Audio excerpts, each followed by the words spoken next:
USA to Israel.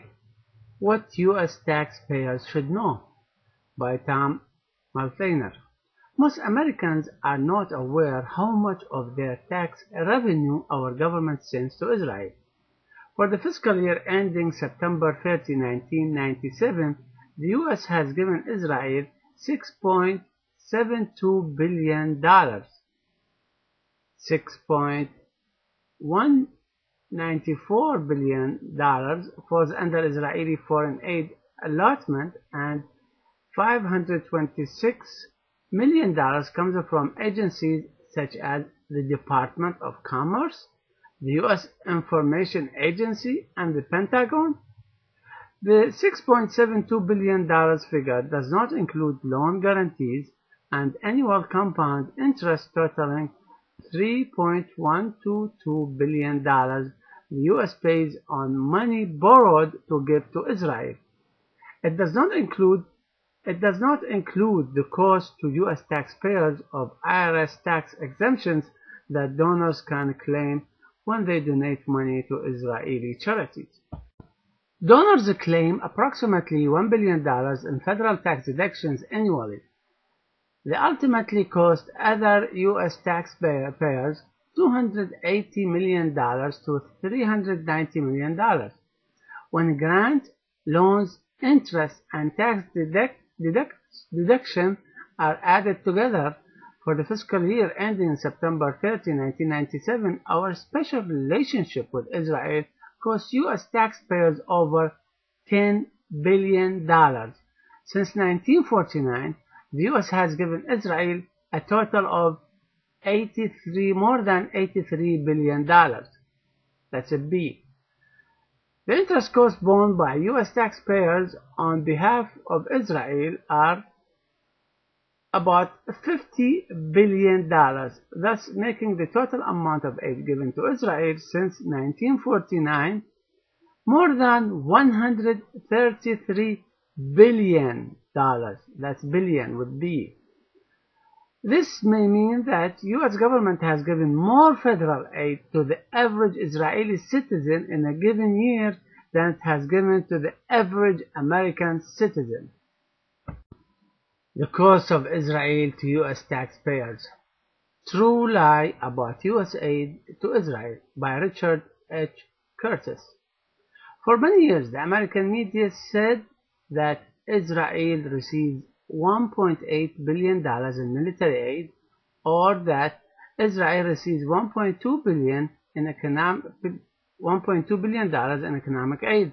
Both statements were true, but since they were never combined to give us the complete total of annual U.S. aid to Israel, they also were lies, true lies. Recently, Americans have begun to read and hear that Israel receives $3 billion in annual U.S. foreign aid. That's true, but it's still a lie. The problem is that in fiscal year 1997 alone, Israel received from a variety of other U.S. federal budgets at least $525.8 million above and beyond its $3 billion from the foreign aid budget, and yet another $2 billion in federal loan guarantees. So the complete total of U.S. grants and loans guaranteed to Israel for fiscal year 1997 was $5,525,800,000. More recently, FBI raids on ADL's Los Angeles and San Francisco offices revealed that an ADL operative had purchased files stolen from the San Francisco Police Department that a court had ordered destroyed because they violated the civil rights of the individuals on whom they had been compiled. ADL, it was shown, had added the illegally prepared and illegally obtained material to its own secret files, compiled by planting informants among Arab Americans, African Americans, anti-apartheid, and peace and justice groups. The ADL infiltrators took notes of the names and remarks of speakers and members of audiences at programs organized by such groups. ADL agents even recorded the license plate of persons attending such programs and then suborned corrupt motor vehicle department employees or renegade police officers to identify the owners. Although one of the principal offenders fled the United States to escape prosecution, no significant penalties were assessed. ADL's Northern California office was ordered to comply with requests by persons upon whom dossiers had been prepared to see their own files, but no one went to jail, and as yet no one has paid fines. An individual voter can give up to $2,000 to a candidate in an election cycle, and a PAC can give a candidate up to $10,000. However, a single special interest with 50 PACs can give a candidate who is facing a tough opponent and who has voted according to its recommendations up to $500,000. That's enough to buy all the television time needed to get elected in most parts of the country. Even candidates who don't need this kind of money certainly don't want it to become available to a rival from their own party in a primary election or to an opponent from the opposing party in a general election. As a result, all but a handful of the 535 members of the Senate and House vote as AIPAC instructs when it comes to aid to Israel or other aspects of U.S. Middle East policy. Although AIPAC, Washington's most feared special interest lobby, can hide how it uses both carrots and sticks to bribe or intimidate members of Congress, it cannot hide all of the results.